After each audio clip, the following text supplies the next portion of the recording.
We're going to give you an opportunity to welcome our guests this morning. So please line up and welcome our guests and speak to anyone else that you may not have spoken to so far.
Be seated, children. Come share your verses with us.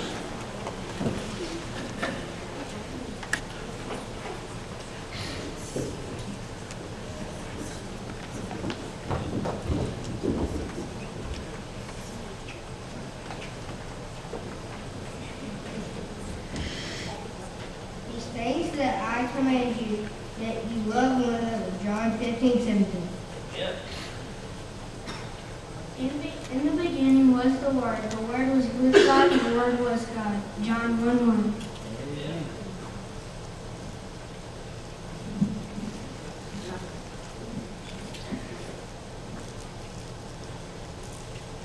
With God all things are possible.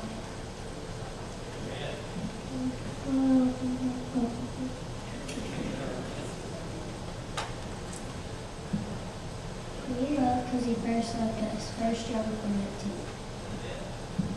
In all your ways acknowledge him, and he'll make your pastor. Proverbs 3:6. Be kind to one another, tender-hearted, forgiving one another, as God in Christ forgave you. Ephesians 1:32. Listen to my instruction and do not ignore it. Do not ignore it. Proverbs 8:33.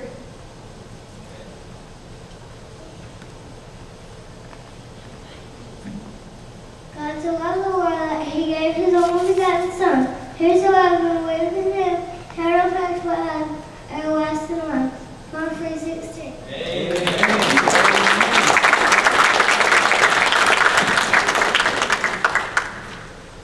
That is outstanding.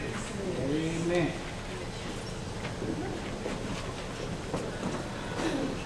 Ushers, if you would come forward for a time of worship.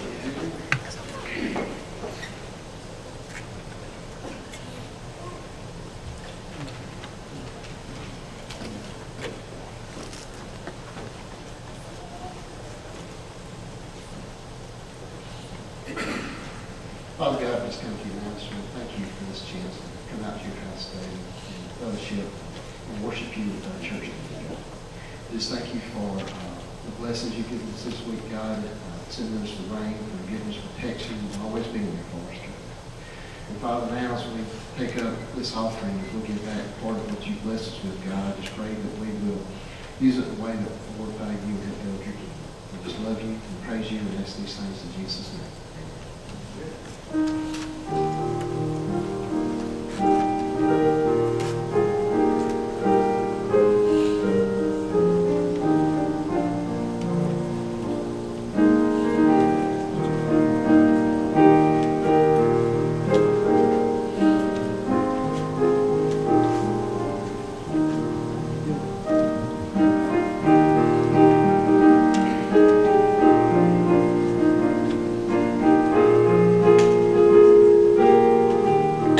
Press team corner, please.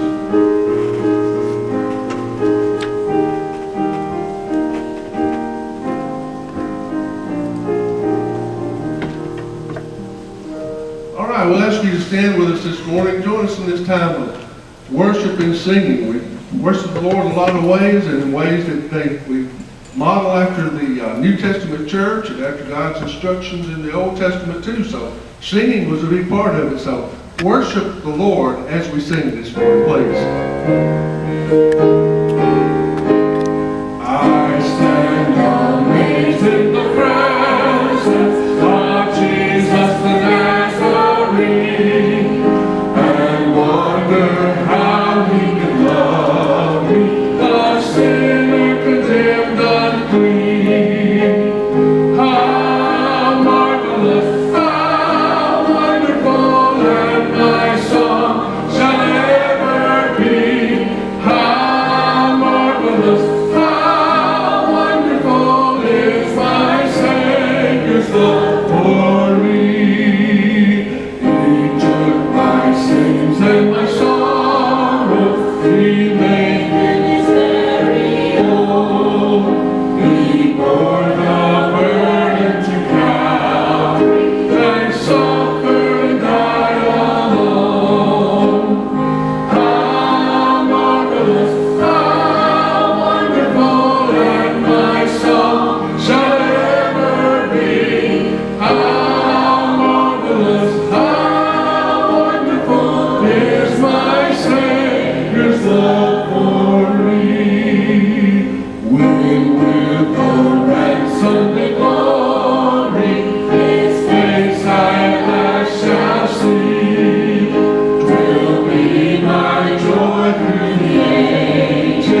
Here I am to bow down. Here I am to say that you're my God. You're altogether lovely, altogether worthy, altogether wonderful to me. I'll never know how much it costs to see my sin upon that cross. I'll never know how much it costs to see my sin upon that. Sing that one more time. I'll never know how much it costs to see my sin upon that cross. Here I am to worship. Here I am to bow down. Here I am to say that you're my God. You're altogether lovely, altogether worthy, altogether wonderful to. Sing it to Him. Here I am to worship. Here I am to bow down. Here I am to say that you're my God. Here I am to worship. Here I am to bow down. You know, that's what I think we bow physically, and you can and should. But how about bowing to God in our own hearts? Bowing to Him in our attitude. Bowing to Him in our thoughts. Bowing to Him in our own personality or spirit. Bowing to God means I'm surrendering to Him. Bowing means I recognize You as the one and only true one. We sing this morning. Don't let it just be words that flow from your lips. Let it be that which comes from your heart. I bow down to Him. We'll do it again. Here I am to worship. Here I am to bow down. Here I am to say that you're my God. You're altogether lovely, altogether worthy, altogether wonderful to me. Here I am to worship. Here I am to bow down. Here I am to say that you're my God. You're altogether lovely, altogether worthy, altogether wonderful. We can sing it to Him again. So let's sing it again. Here I am to worship. Here I am to bow down. Here I am to say that you're my God.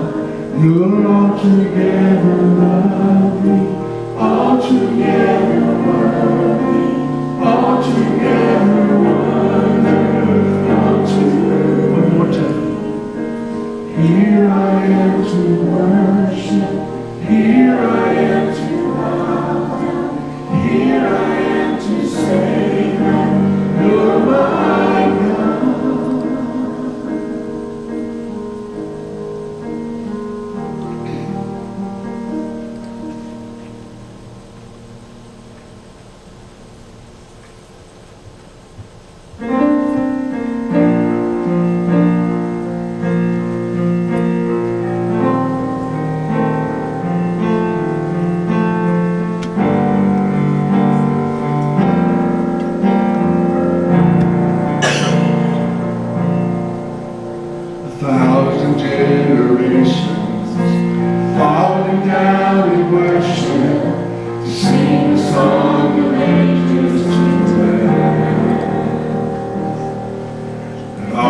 gone before us.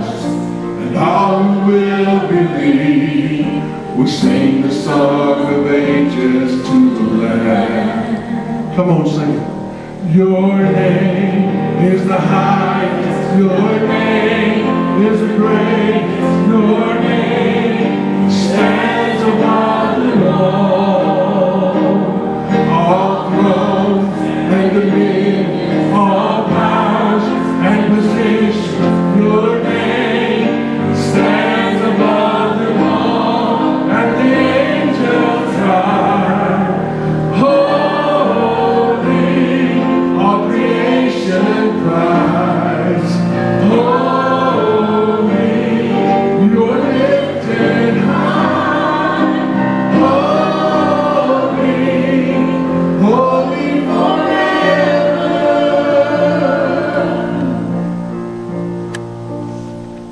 If you've been forgiven, and if you've been redeemed, sing the song of ever to the Lamb. If you walk in freedom, if you bear His name, sing the song forever to the Lamb. We'll sing the song forever and amen, and the angels cry, holy, all creation cries, holy, you are lifted high, holy, holy forever. Hear the people sing, holy, to the King of Kings. Holy, you will always be. Holy, holy forever. You will always be. I'm trying to eat it. Holy, holy forever. There you go. Thank you. Appreciate it. Amen. Be seated. Thank you, worship team, for guiding us this morning and leading us into the presence of the Lord. And that's what we want to do. We come and sing our songs, and as we pray our prayers, and as we share with one another, we're doing that which is recognizing the presence of God and seeking to respond to it. If you got your copy of the scriptures with you this morning, grab it, open it up to the book of Nehemiah. We're going to circle back. We took a couple of weeks break from our study out of the book of Nehemiah in preparation for Easter. And this morning we're coming back to Nehemiah. We're going to be in chapter 6. So if you have your copy of the scriptures with you, you go ahead and turn to chapter 6, and we're going to be looking there. Any of you ever heard the saying, stay the course? Any of you familiar with that? You've heard that, right? Stay the course. Have you ever wondered where that came from? What was the origin of that? I was curious about that myself this week, so I did what anybody would do that wants to kind of find out that kind of information. I Googled it. And you know what I found out? Stay the course actually has a nautical background to it. It comes from those who would sail maybe back in the 19th century, and in their navigation they would have to stay the course, keep on the track of where they were supposed to go, and so that they'd arrive at their destination. And so there would be a lot of things that could happen to that would kind of deter them from that. There might be a storm that blows up and try to push them off course. There might be a dark night where they couldn't see the skies and use the stars to see what direction to go in. There could be a time where there would be no wind. And those that sailed in the days were sailed that didn't have the power and the motors that we have today, then they would be at a standstill. So out of that came this saying, stay the course. Stay on track. Keep on moving till you finish or arrive at your destination. You know, I think for every one of us that walks the life of Jesus and walks with Him through life and have those types of things that come along the way that kind of want to get us to take a detour. those obstacles, those challenges, those struggles. And one of the things I think is important for us to remember is that behind every problem that you may have, behind every person who is causing you some maybe difficulty or challenge, behind every place that you end up, which seems to want to move you away from your life with God, there is a spiritual struggle taking place. Behind every one of those, there is a spiritual battle that is coming about. In fact, in Ephesians chapter 6, Paul made that very clear to us when he talks about how that we are involved in a battle. He says there, do not wrestle against flesh and blood, but against rulers, against authorities, against the cosmic powers over this present darkness, against the spiritual forces of even in the heavenly places. He says we don't wrestle against the material and the physical. We wrestle against the spiritual. So every time you and I encounter a challenge, we need to be reminded that there's a spiritual battle going on behind that. If you're going to seek to live your life in a godly way, if you're going to live life in sync with Jesus and attempt to do things for His kingdom, you can expect there to be some opposition. In John chapter 15, verse 19, it says, if you were of the world would love you as its own. But because you are not of the world, but I chose you out of the world, therefore the world hates you. You know what Jesus was telling me and you there? He said, if we're going to walk life with Him, if we're going to live life as He has designed for us to live it, you better expect some pushback. Because if they push back against Jesus, you're going to get pushed back as well. Here in the book of Nehemiah, chapter 6, as God has called him to be involved in rebuilding the physical walls around the city of Jerusalem that had grown in disrepair for a century, he is in that process of carrying out what God's called him to do, begins to experience pushback. That opposition we've seen has come from several different ways. And this morning, as we look at chapter 6, we're going to see how that opposition kind of intensifies because the project is coming to a close. And in this passage, we're going to read it in just a moment. I want you to notice how often the word fear or frighten or be afraid is mentioned. Because one of the things that the enemy will use to try to derail me and you from God's purpose and plan for our life is fear. It's fear. And when we grow afraid, we get paralyzed. And when we grow afraid, we are uncertain about how to move forward or even if we should move forward at all. And it is in times of fear, my friends, listen, it is in times of fear when we need to hear the words of God so clearly that says, stay the course. Amen. Stay the course. Look with me there in verse 1. I'm going to read through the passage and then we're going to come back and make some comments about it. Now when Sanballat and Tobiah, verse 1, and Geshem the Arab, and the rest of our enemies heard that I built the wall and that there was no breach left in it. In other words, the wall is almost completed. Although up to that time I had not set up the doors and the gates. So everything, the wall is pretty much getting rebuilt and brought up to a certain height, but they haven't put the gates. It is still access. It's still open. Sanballat and Geshem sent to me, saying, come and let us meet together at Hephraim in the plain of Ono. But they intended to do me harm. And I sent messengers to them saying, I'm doing a great work and I cannot come down. Why should the work stop while I leave it and come down to you? In other words, they said, hey, Nehemiah, come on down here and meet with us. And we want to kind of have a powwow with you. And Nehemiah says, whoa, nope, can't do that. I've got a work to finish for God. We'll come back and talk about that in a minute. Verse 4, and they sent to me 4 times. They were persistent. They sent to me 4 times in this way and answered them in the same manner. In the same way, Sanballat, for the 5th time, sent his servants to me with an open letter in his hand. In other words, it could be read by anyone. And it was written, It is reported among the nations, and Geshem also said that you and the Jews intend to rebel. That's why you're building the wall. He says, you're wanting to set yourself up as king. You're going to rebel against the Persian Empire. That's why you're building the wall. And according to these reports, you wish to become their king. And you've also set up prophets to proclaim concerning you Jerusalem. There is a king in Judah. They accused him of saying, you're even hired prophets to give out false word about you. And now the king will hear of these reports. So now come and let us take counsel together. Say, so here, come on and counsel with us. We want to help you out here. Then I said to him, saying, no such things as you have said, as you say have been done, for you are fitting them out of your own mind.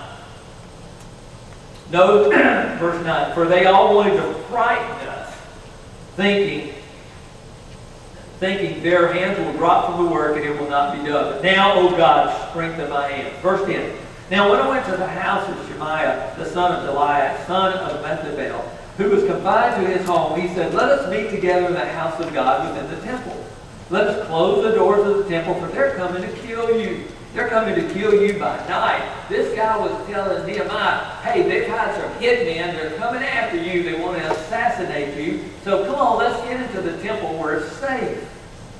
But I said, should such a man as I run away?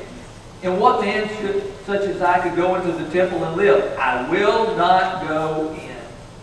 And I understand it's all that God had not sent him, but he had pronounced the prophecy against me because of Tobias and Sanballat had hired him. For this purpose he was hired, that I should be afraid, there's that word again, and act in a way and sin, so they could give me a bad name in order to taunt me.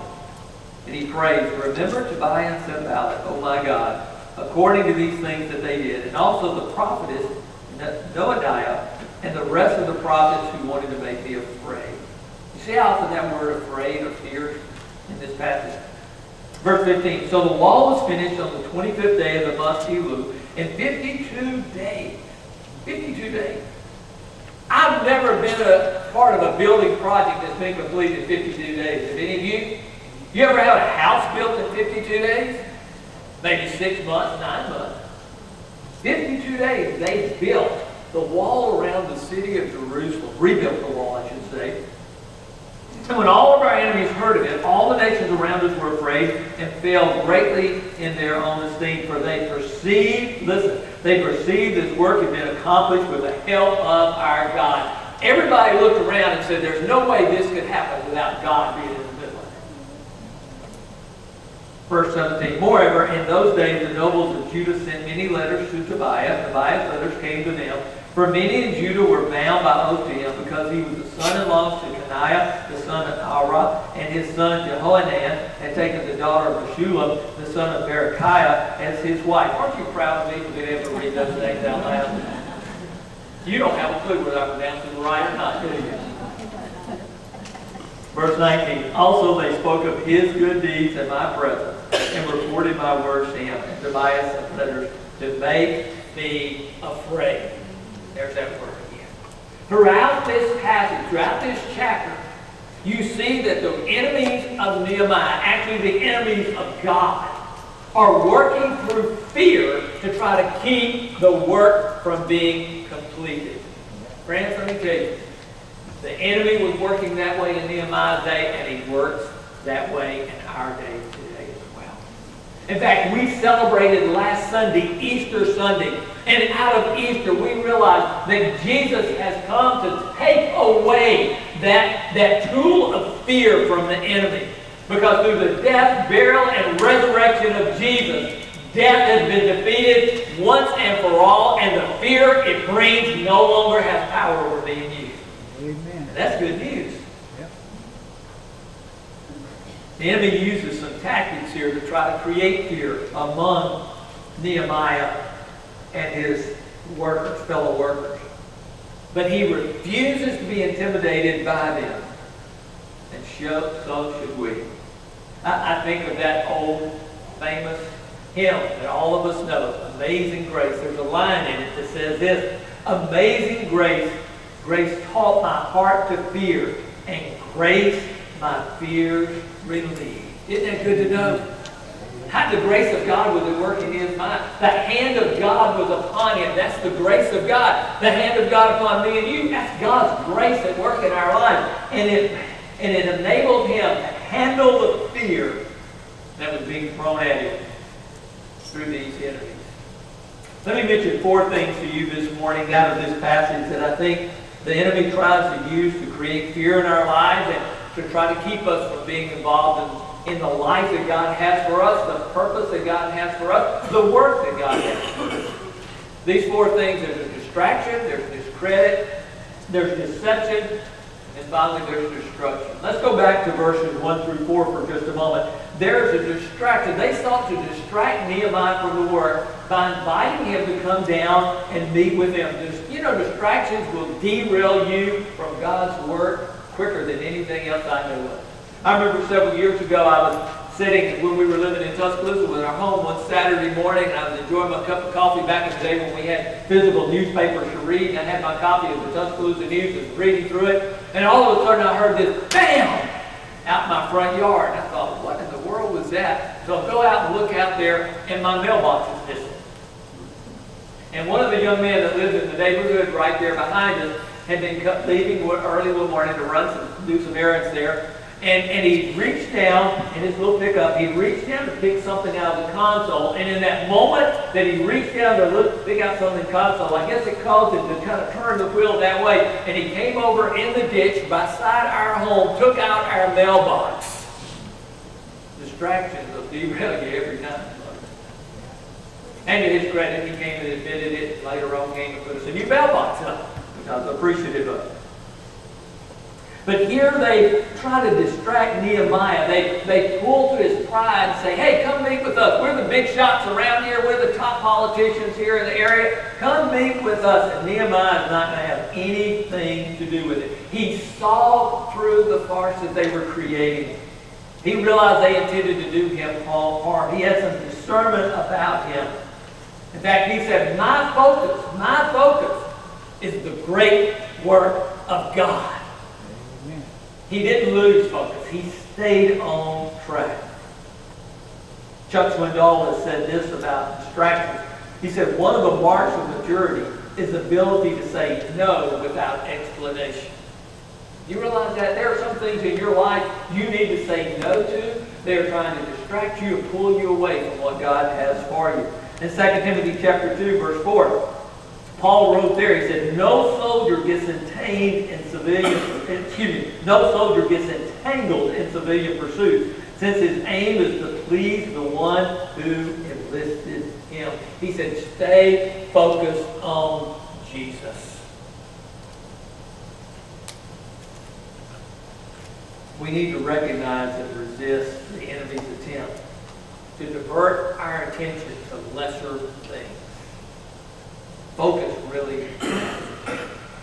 But not only was there a distraction, there was discredit. They tried to discredit Nehemiah. They tried to call his character into question, verses 5 through 9. And what they sought to do through the discrediting of him was to discourage him from carrying out the work that God had for him. And you notice how we read it a moment ago, they basically began to spread false reports. They created a smear campaign. They started rumors about him. They had this open letter that they wrote. They sent to him, and by open it meant that any and everyone could read it. It'd be like today somebody posting something on social media about you.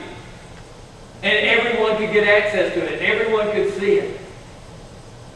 And he says, it is reported. I love that. It is reported.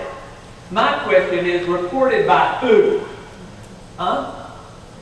Folks, let me tell you something. I learned a long time ago in ministry, I've been doing this for 40 plus years. I learned a long time ago in ministry, never read a letter that doesn't have a signature at the end of it. Never read an anonymous email. Never listen to someone has something to say about someone else if they're not the original source. Rumors are deadly, and the only way rumors continue is if someone listens to them and repeats them. Hear me closely. Hear me clearly.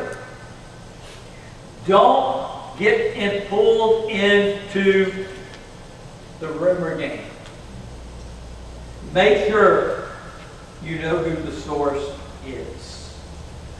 And they accused him of treason. Treason is a serious charge. Basically, they were saying, look, Nehemiah, you're going to try to set yourself up as king. You're going to try to take over Artaxerxes' place, and the result's going to be that you're going to lose your head.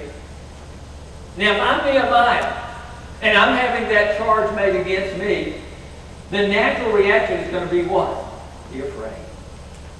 But not Nehemiah. You see, his fear of God was greater than the fear that these sought to put in.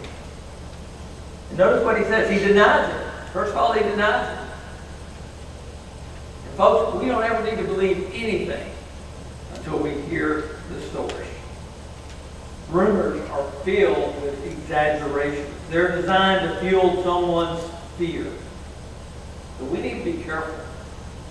Let's don't get pulled into that game. Let's make sure we guard our tongue. Let's make sure that we don't play into someone's manipulation. But he not only denied it, then he prays for strength. Did you notice that? He prayed for strength there. Look at verse 9. He said, but now, O God, strengthen me. Did you notice what he didn't pray? He didn't pray that it would change the situation. He didn't pray that the circumstances would be different.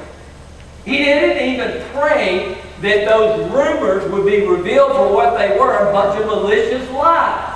What did he pray? He prayed for strength. Friends, when the enemy tries to discredit you in whatever way it may be, that's where you and I need to end up. We need to be praying for strength, for the grace of God to be at work in us. Because we need strength to keep pushing forward. We need the spiritual strength that only Jesus gives us through the grace of God to move on to the goal that He has put in front of us.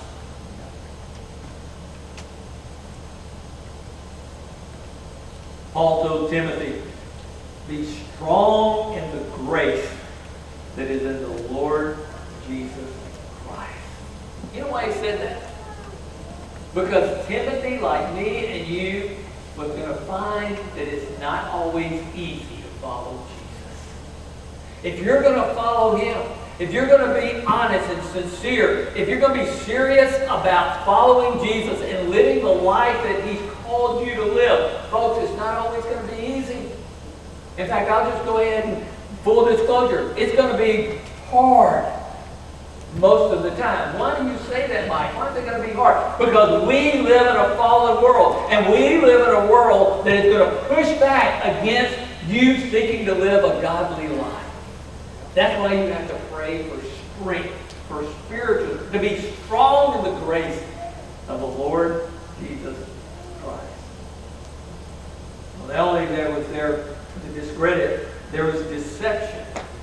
You see, they were trying to deceive Nehemiah into being disobedient. And that's what deception always does. It produces disobedience.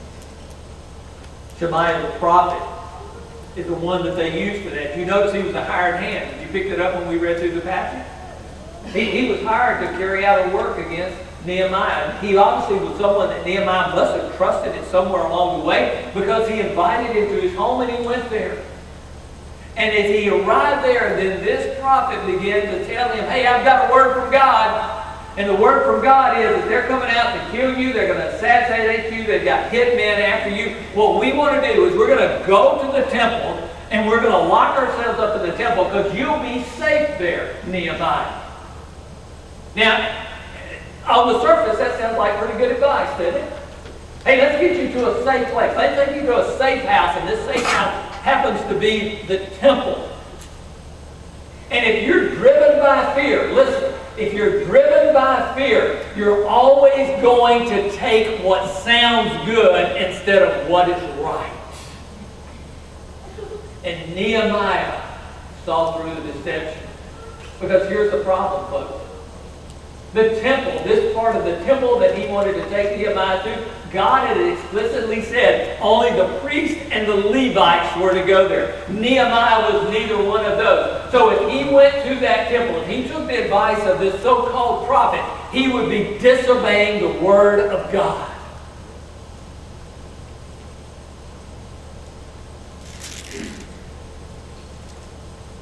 They thought if they could make him afraid enough, he would violate God's word. The enemy will always try to get us to throw aside God's truth for the obedient. Did you hear me? The enemy will always try to get us to throw aside God's word, his truth, for the obedient. That's what they were trying to do with Nehemiah. Oh, it's no big deal. You can fudge this one time. Just go play it safe. Friends, listen, if you're going to play it safe and play loose with God's word, it's always going to end in sin. It will. I'm reminded of what happened with Jesus, Luke chapter 4. Jesus was in the wilderness, and the enemy came to him. And the enemy tried to tempt Jesus. You remember? He first of all said, hey, Jesus, I know that you're hungry. It's been 40 days. You're hungry. Why don't you turn these stones into bread? Satisfy your hunger. You remember what Jesus said to him? Man shall not live by bread alone. So then he took him up to this real high place and where he could see all of the world. That he filled his pride and said, hey, Jesus, if you bow down and worship you, I've been given authority over life. I'll give it all to you. All you got to do is bow down and worship me. You know what Jesus said? The scripture says we do not worship. We only worship the Lord God only and serve him. He tried one last thing. He said, okay, Jesus, he took him up to the pinnacle, the high point of the temple. He said, hey, Jesus, throw yourself down. And you know, the Bible says, he comes in now, he uses the Bible. He says, the Bible says that the angels will take care of you. If you're Christ's Messiah, his anointed, the angels will take it. They won't let a sole of your foot get hurt. And you'll be safe, and everybody will be, wow, you must be Jesus. You must be the Messiah, the anointed one. Remember what Jesus said to him? He said, the Word of God says, you will not test the Lord your God.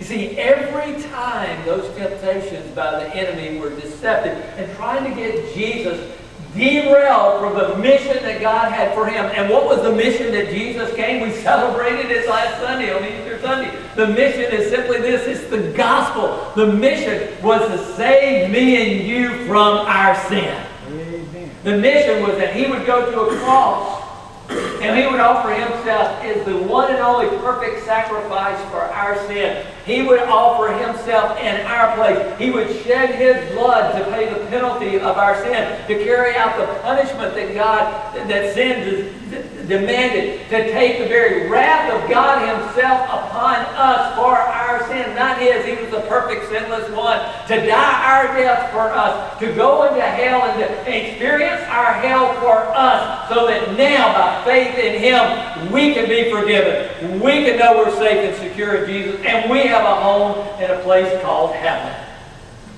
That was the mission. It was a life and death mission. And as the enemy tried to deter him from that, so he does me and you. But we need to test everything by Scripture. Do you realize, you ever thought about that? We have a filter for everything, don't we? You know, on your refrigerator. I don't know about yours, I've got this little light that comes on that says, tells me I need to replace the filter. Because it filters the water that comes in through the ice maker that you take out the door of your fridge. I have a little light that comes on in my car that says maintenance required. It tells me I need to go take my truck down and get the oil changed. I need to go see Todd, get that done. Actually, I need to go do that pretty soon, Todd, all right? And you have these filters there on your air return in your home, where you replace those filters because they catch all of the stuff that can be harmful in the air that you breathe.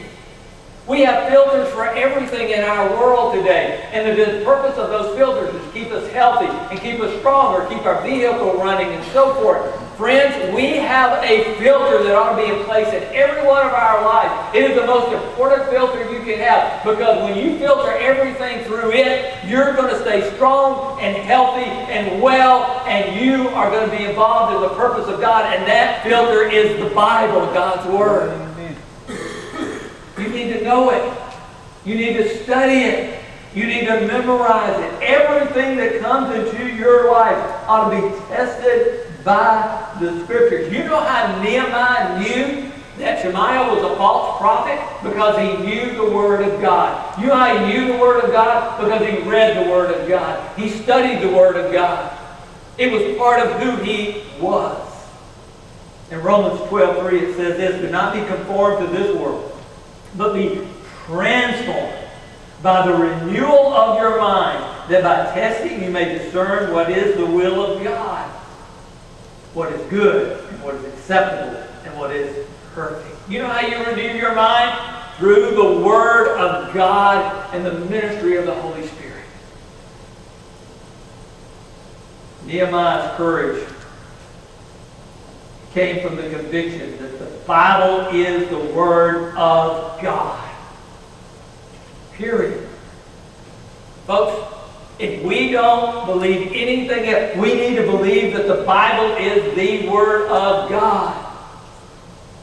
And when you believe that the Bible is the Word of God, when you have a conviction that these words were not written by men, but they were penned through men by Almighty God Himself, then you have a conviction that these words truly mean something, and you're going to live your life by them. Do you know how I can tell in my life or your life whether we truly believe that this Bible is the Word of God? You know how I know that? If we do it. If we live it. If we follow it.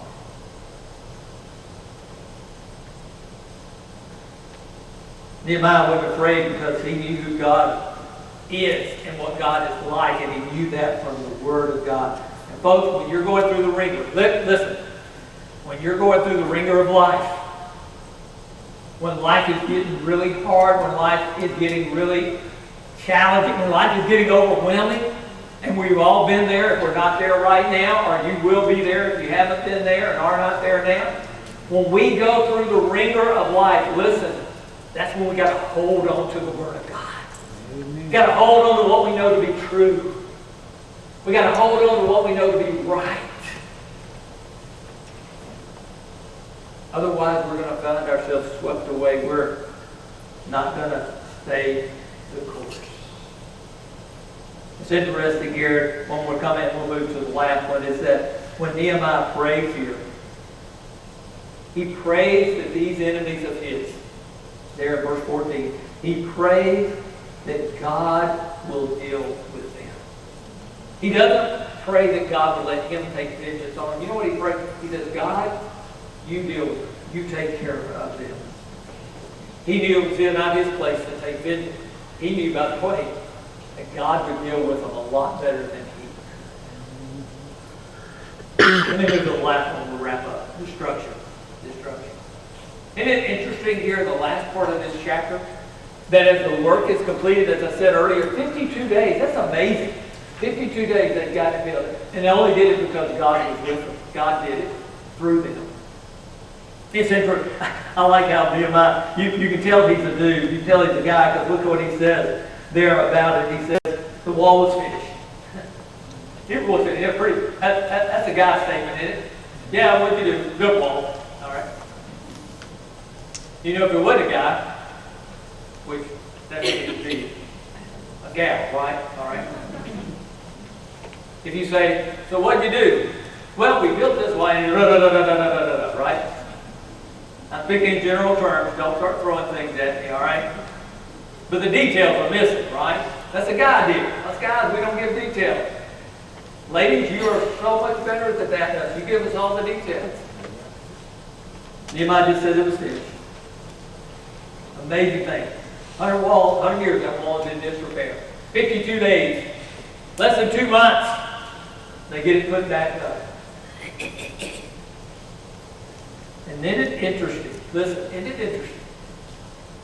At the moment of the greatest victory comes the most intense challenge. Did you get that?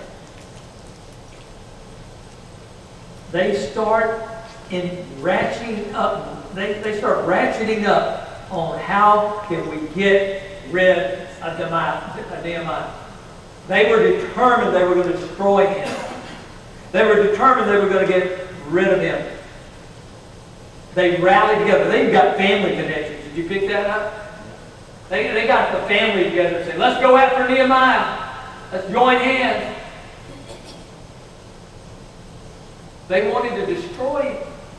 They just didn't want to see the work stop. They wanted to destroy Nehemiah completely. And it happened at the moment of the greatest victory.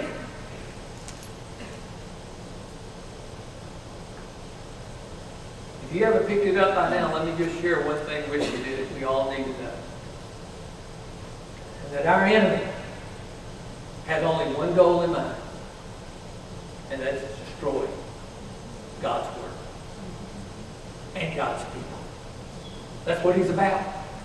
John chapter 8, verse 44. He said, you are your father the devil. Jesus said this. You are your father the devil, and your will is to do your father's desire. He was a murderer from the beginning and does not stand in the truth because there's no truth in him. When he lies, he speaks out of his own character, for he is a liar and the father of lies. Jesus said the enemy is a murderer. What does a murderer do? He takes someone's life. He destroys life. And that's what Jesus said the enemy's after us. But I got some good news for you. I got some good news for you. He's a defeated enemy. He's defeated. Jesus has stripped him of his greatest tool. I mentioned it earlier, of fear. That's what we celebrated last Sunday. 1 John chapter 3, verse 8. Listen, whoever makes a practice of sinning is of the devil, for the devil has been sinning from the beginning. Now listen to here. The reason the Son of God appeared was to destroy the works of the devil. Amen.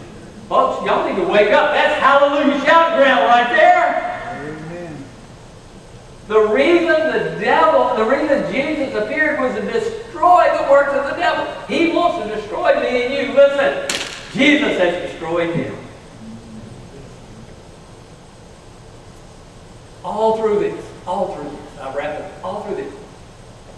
Nehemiah is able to move forward, to stay the course, because he fears God more than he fears anything or anyone else. Remember that hymn I mentioned, Amazing Grace? Grace has taught my heart to fear, and grace my fears relieved.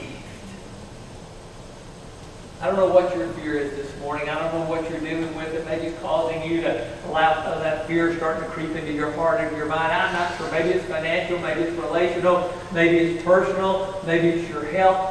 I don't really know. I just know that that's where all of us are at different times in our lives. And I'm here to tell you this morning, no matter how great, how big, how overwhelming your fear is, God is greater. God is greater. Hebrews 12:3 says this.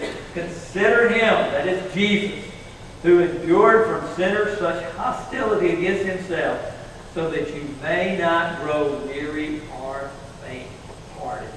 Stay the course. Consider Jesus.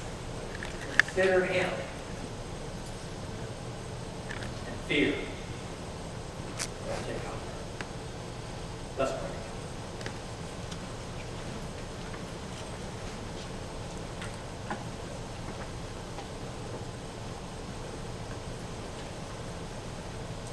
I want to give you a moment just to think about what God is saying to you, what you've heard from the Scriptures. Think this moment what God has for you today. Maybe it is something there that has been going on or is going on or has been going on in your life that the enemy is trying to manipulate and use that. He's twisting it around. Try to make you afraid. Try to get you off course with Jesus. Would you this morning just consider Jesus? He endured the cross. He did all that work on that cross for me and you, so we don't have to be afraid. you just consider him? Would you call out to him this morning? Let him take your fear away. For some of us, that maybe we've never placed our faith in Jesus. Maybe this morning was the first time you realized that Jesus loved you enough to step out of heaven and come and live the life that you couldn't live, so he could go to a cross and die your death for you and be buried and rise again.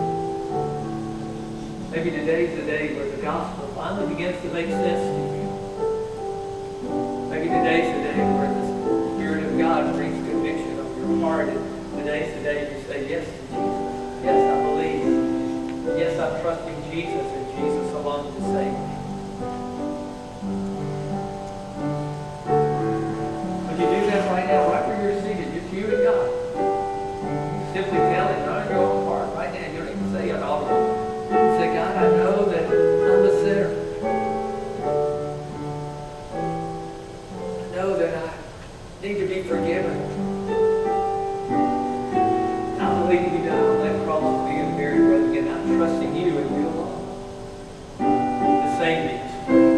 He'll do it. He'll do it. Right there, right here. Maybe it's the time for you to just come where you say, God, I've kind of drifted away.